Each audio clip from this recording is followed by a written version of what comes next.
This is the usual monetary policy statement, and there are four aspects of the statement. In the first part, I would spell out the deliberations which took place in the MPC and the decision of the MPC.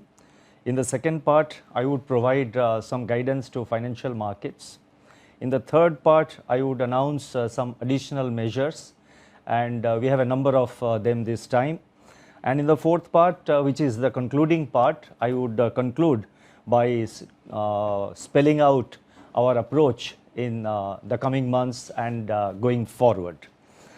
The Monetary Policy Committee met on 2nd, 3rd and 4th December. It reviewed current macroeconomic and financial developments, both domestic and global, and the evolving outlook for the Indian economy. At the end of its deliberations, the MPC voted unanimously to leave the policy repo rate unchanged at 4%. It also decided to continue with the accommodative stance of monetary policy as long as necessary, at least through the current financial year and into the next year, to revive growth on a durable basis and mitigate the impact of COVID-19, while ensuring that inflation remains within the target going forward. The marginal standing facility, that is MSF rate, and the bank rate remain unchanged at 4.25%. The reverse repo rate stands unchanged at 3.35%. I wish to take this opportunity to express my appreciation of the committee members for their valuable insights and guidance that contributed to the monetary policy decision taken today. I would also like to thank our teams in the Reserve Bank of India for their analytical and intellectual support and logistical assistance.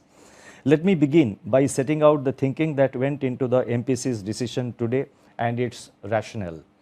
The MPC was of the view that inflation is likely to remain elevated with some relief in the winter months from prices of perishables and bumper kharif arrivals.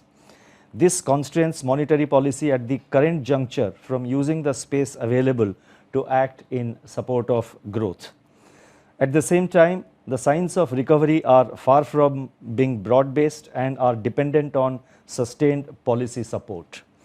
A small window is available for proactive supply management strategies to break the inflation spiral being fueled by supply chain disruptions, excessive margins and indirect taxes. Further efforts are necessary to mitigate supply-side driven inflation pressures. The MPC will monitor closely all threats to price stability to anchor broader macroeconomic and financial stability.